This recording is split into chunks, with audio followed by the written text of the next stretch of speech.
Hey everyone, welcome back to the vlog. Today, I don't quite know where I'm at right now, to be honest with you. I came here to show you something very particular, which is quite special to me.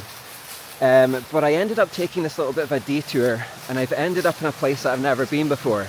And I'm really glad I took this detour because it's extremely beautiful, as you can probably see. There's lots of waterfalls and places for the dogs to swim. In fact, I'll show you Ollie right now.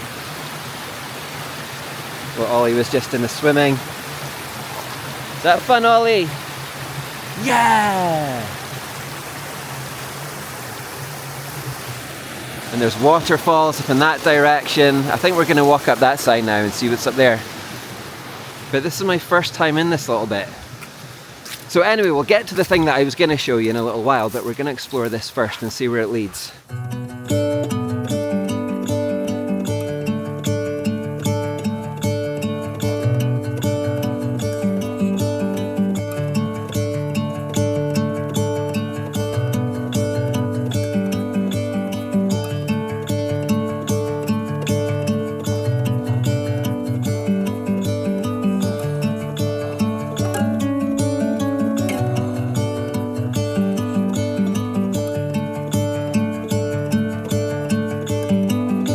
I can see a massive manor house just in front of me, but as for the rest of it, it kind of feels like either the Indiana Jones music or the Jurassic Park Lost World music should be playing, because this is incredible. Can't believe I never knew about any of this. It's not signposted anywhere.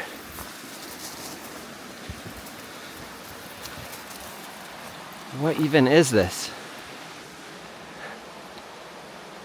Coming down, Ollie.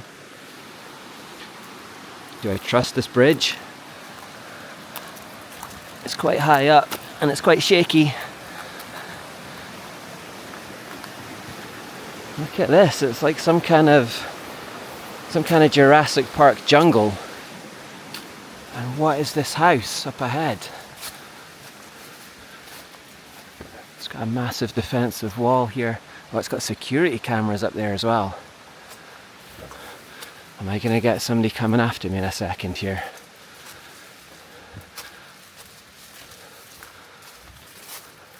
I don't even know what this is. I don't know where I'm at. Some kind of garden. Is that a private house? I think it's a private house. Wowzers.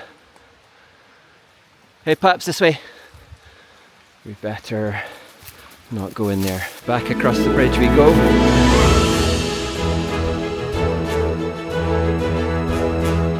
Okay, so we're back down away from the house and we're now back around the waterfall again. This is the most strange thing, but in a really cool way. I love finding stuff that's new that I didn't know about.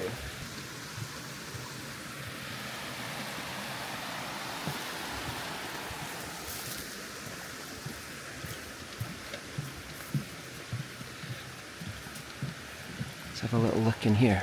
There's some kind of switchboard there. Some kind of electrical switchboard.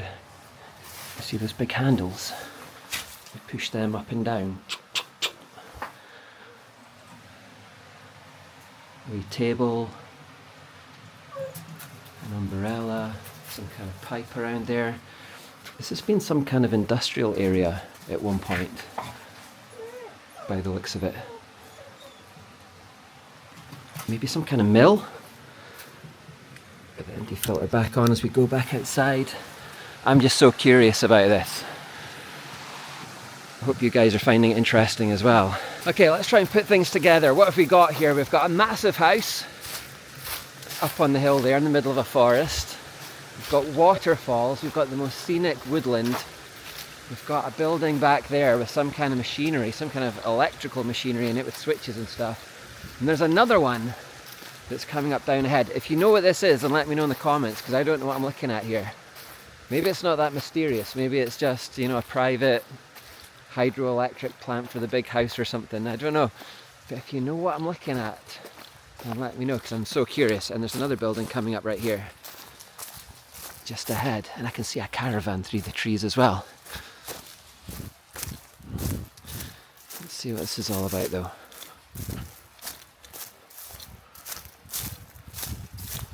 Again, there's some electrical sort of cabling I wonder if that went up to that one. What is going on?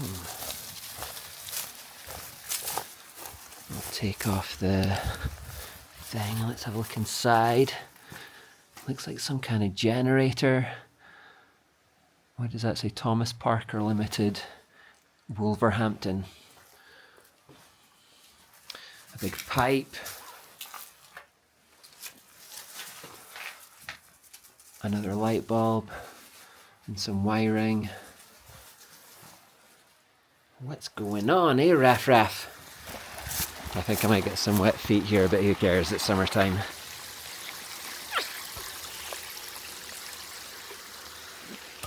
I don't know whether it should be Jurassic Park music, Indiana Jones music, or whether it should be some kind of horror music.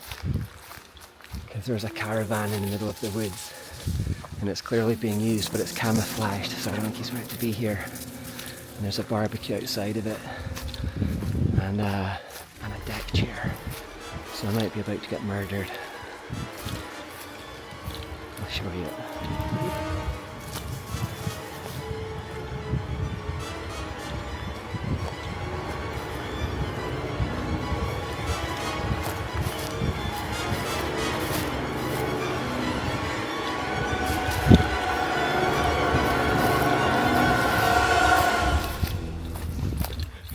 Okay, this is the bit that I was going to show you before I got sidetracked with that magical mystery tour over there. This was the bit that I came to do.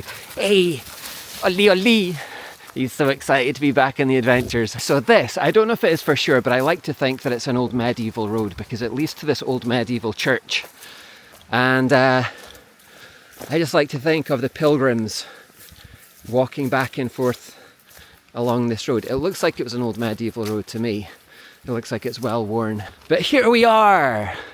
Through Jurassic Park, through the jungle, through the horror movie. But here we are, finally at the place I was going to show you. So remember, we were at Auchindoir Castle a little while ago, and I said that had a special place in my heart because it was one of the first places I came to when I first started exploring Scotland. But it wasn't the first place, because this was actually the first place that I ever came to. It's called St Mary's Kirk of Auchindoir.